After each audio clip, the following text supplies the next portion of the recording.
Bună, eu sunt Nana și astăzi o să vă fac o pâine nefrământată.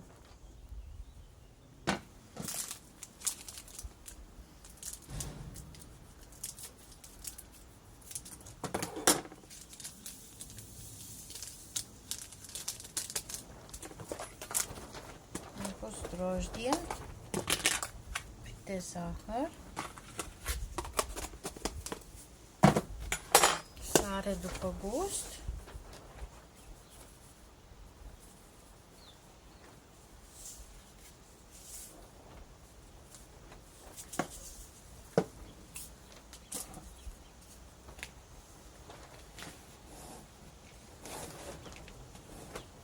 și acum apă.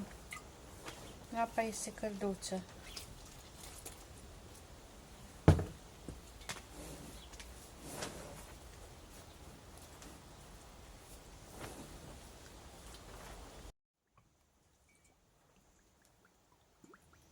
De ulei de măsline,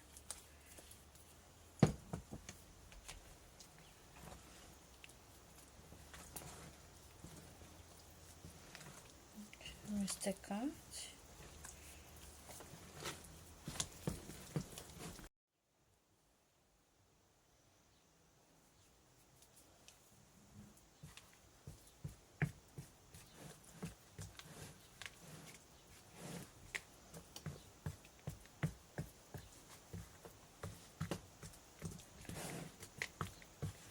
Și cam așa trebuie să arate aluatul.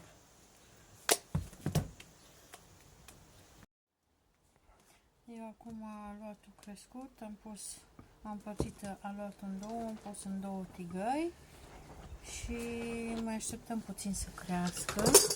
Acum le pun, le cup pe aragaz, pe ochiul de la aragaz și vă arăt finalul.